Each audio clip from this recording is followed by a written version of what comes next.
Durant ces derniers jours, on a vu beaucoup de volatilité sur les cryptos, notamment Bitcoin qui a été jusqu'aux 54 000 $ avant de remonter. Actuellement, il est à 64 000 $. Donc, on a eu comme ça des gaps assez élevés. Également sur d'autres cryptos, des plus petites altcoins qui ont encore plus corrigé. On va aller voir des cryptos qui sont intéressantes à recharger et également on va aller voir des news qui ont eu des impacts, notamment l'Allemagne, il y a également Grayscale, bref il y a pas mal de news comme ça qui peuvent avoir un impact et qui je pense sont intéressantes à connaître et du coup on va directement aller sur mon écran pour voir tout ça. Alors la première chose que je voulais vous montrer c'est le crypto Fear and Greed. Donc je pense que pour la plupart vous le connaissez mais je vais faire un petit rappel. Quand c'est dans le Fear, donc comme ici c'est le rouge, c'est ce petit graphique là, quand ça vient dans le rouge c'est que les gens ont peur en fait, c'est que voilà le marché souvent il crache parce que c'est souvent dans ces moments là que les gens ont peur, alors que quand ça va dans le vert ici, c'est l'euphorie. Donc c'est greed, c'est en anglais ça veut dire l'euphorie. Et donc cet indicateur, il représente un peu le sentiment et l'émotion des investisseurs, ce qui est super important parce que souvent, en tout cas historiquement, quand on va ici dans une zone de peur, c'est des moments qui sont intéressants pour recharger et dans des moments d'euphorie, c'est plus des moments qui sont propices à vendre. Et comme on peut voir ici, actuellement, on est dans une phase greed avec un indicateur qui est à 69, alors que voilà, la semaine passée, on était dans la peur avec un indicateur à 28. Donc on peut voir vraiment cette décorrélation. On est passé de la semaine dernière à 28, donc vraiment 28 c'est quand même une belle peur, à aujourd'hui 69. Donc vraiment on peut voir que le marché a beaucoup bougé, ça a fait paniquer certaines personnes. Moi il y a 9 jours là j'ai sorti une vidéo, donc n'hésite pas à aller la voir, elle est juste ici, sur mon deuxième épisode de mon challenge pour atteindre 1 million d'euros de capital crypto. Et dans ce challenge du coup les cryptos étaient à des super prix, c'est pour ça que j'ai rechargé beaucoup, notamment le Tao. Le Tao, on va en reparler parce qu'il a fait des moves de fou. Donc si vous suivez l'épisode, vous allez être content parce que franchement, je vous l'ai dit durant toute la vidéo que c'était un prix de fou qu'il fallait recharger. Mais voilà, pas de conseil d'investissement toujours. Donc voilà pour cet indicateur-là. On peut voir qu'on est revenu ici du coup dans une zone qui est assez verte. Mais est-ce que ça veut dire que maintenant on va aller péter la TH de Bitcoin, que la correction est finie et qu'on est prêt à repartir? Je pense pas. Je vais y argumenter plus dans la vidéo, mais on va directement aller sur TradingView. Ça sera beaucoup plus simple pour le graphique. Donc on peut voir ici ces derniers jours. Donc là, je suis en daily, donc une bougie égale en une journée. Et donc, si on regarde par rapport au top, on avait fait une correction d'environ 30%, si je me trompe pas. Voilà, 26%, ce qui est vraiment ok par rapport à ce qu'on a eu à d'anciens cycles. Par exemple ici, le cycle de 2017 qui illustrait très bien. À chaque fois, on faisait des corrections qui atteignaient assez souvent les 30%. Vous voyez ici 30%, 30%. Et à chaque fois, du coup, c'était des bons moments pour recharger. Dans le cycle de 2020, il y a aussi eu ça. Après, c'était un petit peu moins fréquent et peut-être un petit peu moins puissant. Ici, moins 22%. Bon, celui-ci, il était à mon avis un petit peu plus puissant. Voilà, 30%. Et donc, à chaque fois, c'est des moments qui sont assez propices pour recharger. Et moi, j'attendais ce genre de correction. Déjà, la correction qu'on a eue ici, c'était un petit peu dans le même genre avec 20% de correction. Et cette correction-ci, dès qu'on a atteint les 20-25%, c'est vrai que c'est des moments qui sont vraiment assez propices pour recharger. Et c'est pour ça que moi, je me suis régalé. Si vous avez vu ma vidéo de la semaine dernière, vous savez mon plan. Et mon plan, c'est vraiment de recharger durant tout l'été parce que pour moi, c'est vraiment une phase assez calme où les investisseurs et notamment les institutionnels qui sont durant ces derniers mois beaucoup rentrés avec des ETF, etc. Eh bien, c'est une phase où c'est le moment de recharger, notamment sur les altcoins avant de partir dans cette deuxième phase de cycle. Donc moi, ça me dérange pas du tout qu'on reste dans un range comme ça.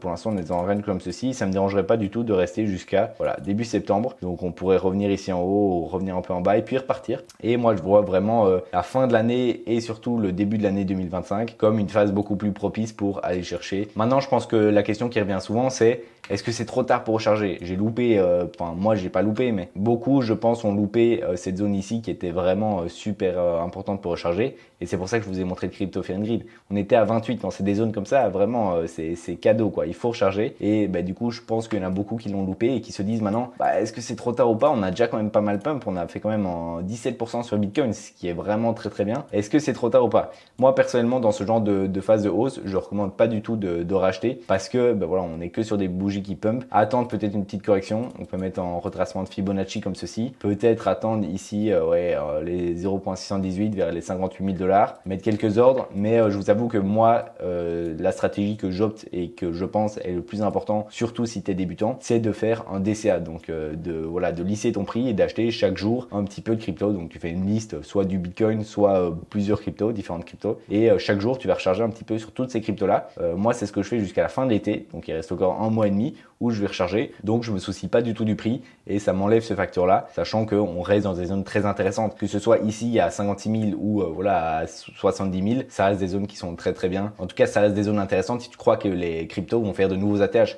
Si tu penses pas qu'ils vont faire de nouveaux otages, ça sert à rien d'investir personnellement. Mais voilà, je pense que c'est important de faire un petit dézoom sur le graphique, de se demander si c'est trop tard, si on est reparti to the moon et tout. Pas du tout. On peut regarder ici. On reste dans ce range, comme je vous l'ai tracé juste avant, ici entre les 73 000 $ et on va prendre ici vers les 55 000 $. Et donc ici, on est sur un mid-range. Donc c'est pas le moment le mieux pour investir, mais c'est clairement pas le pire non plus. Donc faites comme je vous ai dit, lissez votre investissement et sortez un peu des graphiques pendant l'été. Alors la première news que je voulais voir avec vous, c'était au niveau de l'Allemagne. Ça a beaucoup fait de bruit, sûrement que vous en avez entendu parler, c'est que l'Allemagne a enfin fini de vendre ses bitcoins. Donc il y en a beaucoup qui disent que c'est le facteur qui a fait baisser voilà, les cryptos, notamment le bitcoin. Je pense pas du tout. Tout simplement parce qu'elle en détenait, comme il est mis ici, 50 000 il y a un mois. Et en fait, voilà, dans la législation allemande, ils pouvaient pas garder des bitcoins, du coup ils ont dû les revendre petit à petit. Mais 50 000, ça reste vraiment minime comparé aux 21 millions de la supply Bitcoin, en sachant qu'il y en a beaucoup qui sont perdus. Donc on peut compter sur environ 14-16 millions. 50 000, ça reste une goutte d'eau. Donc franchement, je pense que ça a vraiment pas eu un impact très fort. Et donc comme il est mis ici dans l'article, l'Allemagne était le 4e pays avec la détention de Bitcoin la plus importante, ce qui représentait 3 milliards de dollars. Et donc ils ont vendu sur différents exchanges centralisés, notamment Kraken, Coinbase et Bitstamp. Donc en vrai, moi je vois ça vraiment comme une bonne nouvelle, parce qu'en plus les exchanges là, ils manquaient de liquidité tellement il y avait une pression acheteuse. Il y avait beaucoup d'exchanges qui n'avaient plus assez de BTC et qui avaient du coup un petit peu de mal. Donc là, ça rajoute, bon, comme je vous dis, c'est une goutte d'eau, donc ça n'a pas un impact énorme que ce soit à la vente ou à l'achat. Mais voilà, moi je vois vraiment ça comme quelque chose de positif parce que ça sort des mains d'entités centralisées, de gouvernements, de pays, etc. Et ça va plus aux particuliers. Donc ça reste quelque chose qui est vraiment très positif pour moi. Ensuite, la deuxième news que je voulais vous passer, c'est au niveau de Grayscale ici. Donc Grayscale qui a un énorme fonds d'investissement dans les cryptos. Et d'ailleurs, n'hésitez pas à me suivre sur Twitter.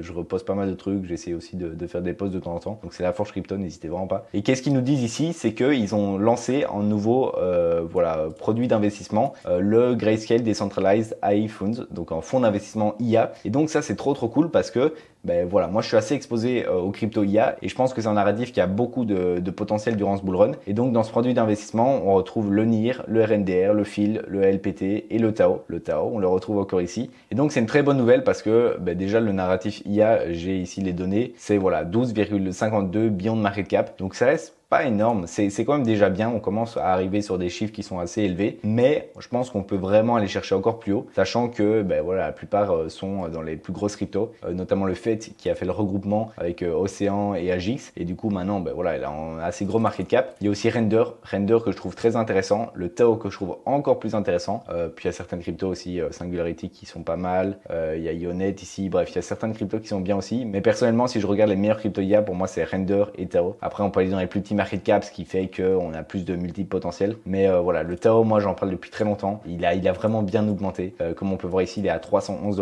$. Ma vidéo il y a 9 jours, donc vraiment ici, on était à 215 $. Donc on a fait déjà en 46%, ce qui est énorme. N'hésitez pas à me dire en commentaire si vous en avez acheté.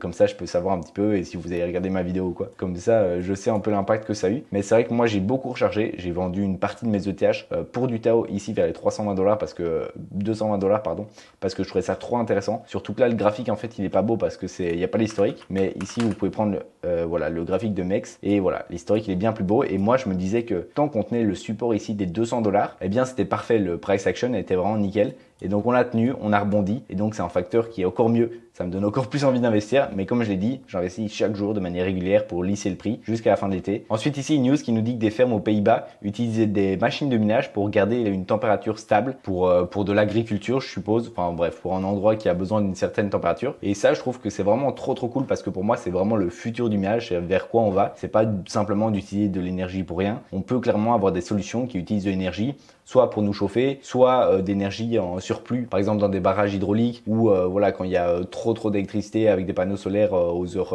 pleines. Bref, il y a vraiment plein d'utilités où on peut utiliser voilà, un surplus d'énergie directement dans le minage de crypto au lieu de simplement jeter de l'électricité. Et d'ailleurs, la semaine passée, je vous ai fait une vidéo sur le minage de crypto, donc juste ici, voilà, et je vous parlais de Bitcoin et de Kaspa. N'hésitez pas à aller la voir, je la mets en fiche ici également. Et donc, durant toute la vidéo, je vous montre si c'est encore rentable en 2024, soit avec Bitcoin, avec des ASIC, soit directement avec du Kaspa, parce que c'est vrai qu'on parle beaucoup de Kaspa parce que j'ai fait les calculs de rentabilité devant vous et c'est vrai que les chiffres ils sont assez abusés, on peut atteindre vite des très grosses sommes, mais faut pas tomber dans le piège et j'en parle dans la vidéo, donc n'hésitez pas à aller voir vraiment, je fais un récap de tout ça directement sur la vidéo. Mais en tout cas c'est trop cool qu'il y ait des initiatives comme ça, notamment aux Pays-Bas, et je pense que ça va vraiment se développer dans les futures années pour que le minage de crypto soit utile à différents points et pas simplement prendre de l'électricité juste pour faire fonctionner le réseau. Et enfin ici dernière news de Larry Fink, donc qui est le CEO de BlackRock, qui dit qu'après avoir étudié le Bitcoin, voilà, il croit vraiment en son potentiel, ce qui est vraiment fou parce qu'il y a quelques années il disait totalement l'inverse, et il s'est d'ailleurs, si vous allez voir la vidéo, elle dure 2 minutes donc je vais pas la mettre ici, mais voilà, il dit qu'il a fait des erreurs, il a dit le contraire, mais que maintenant il revient sur ses pas parce qu'il trouve que la technologie est incroyable et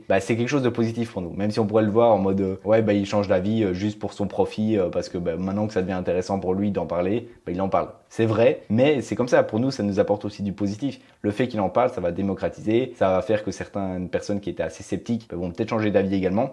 Et donc c'est trop bien. Maintenant il en parle vraiment, il est en train de défendre le Bitcoin sur un plateau TV. On n'aurait jamais cru à un truc pareil, mais c'est quelque chose de très positif. Et de toute manière, je pense que c'est vers ça qu'on va durant les prochaines années. Il y a de moins en moins de personnes qui sont contre le Bitcoin. Parce que maintenant il y a tellement de personnes qui en parlent en bien, des personnes très influentes, que ça fait un peu bizarre si tu parles mal du Bitcoin, si tu dis que c'est pas quelque chose en quoi tu crois.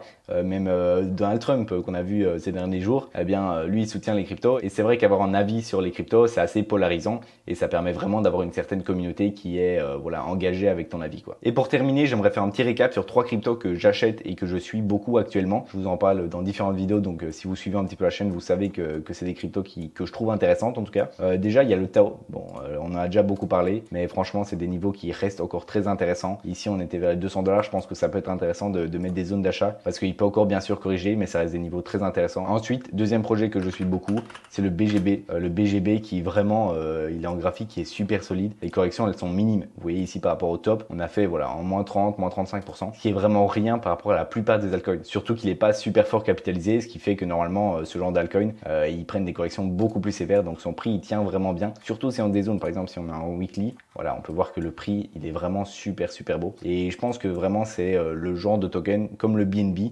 c'est un token d'exchange et c'est pour moi là, il est dans la même position que le BNB en 2019 juste avant le bull run ou en 2020 au début du bull run parce que il a tellement de possibilités et si l'exchange fait beaucoup d'argent, il va le réinjecter dans son token d'exchange et pour moi ça va vraiment être assez explosif, surtout que la plateforme BitGet, moi je l'utilise tous les jours et je vois tous les avantages que ça a, des nouveaux tokens, la possibilité de trader, franchement il y a tellement d'avantages que je dis même pas parce que je suis affilié BitGet ou quoi, c'est juste que je crois vraiment au token à long terme. Et ensuite le dernier, donc le troisième que je voulais vous montrer, c'est le Hondo. Donc le Hondo, j'en parle aussi également beaucoup, il est en graphique très intéressant, la correction là qu'il a eu voilà depuis son top, on est sur en moins 40%, donc ça reste déjà un petit peu plus conséquent. Il reste très solide, vous voyez, il fait à chaque fois des paliers où il monte, puis hop, il stabilise ici dans un range, puis il monte, hop, il stabilise dans un range. Bon, ici le range, c'est dommage, on l'a un peu cassé, mais avec les news, voilà, c'était un peu obligé. Mais voilà, tant qu'il reste dans des niveaux de prix au-dessus ici des 70 centimes, ça reste des niveaux qui sont très intéressants et moi je continue à recharger cette crypto-là. Et d'ailleurs, je vais finir la vidéo là-dessus. Comme ça, si tu veux te renseigner un peu plus sur ce genre de crypto, les 3 cryptos que je t'ai renseigné ici, je te mets la vidéo juste ici. C'est la vidéo où je te montre 6 crypto pépites et je t'explique vraiment pourquoi je trouve qu'elles sont intéressantes et les critères qui m'ont fait acheter. Voilà, je te mets juste ici la vidéo.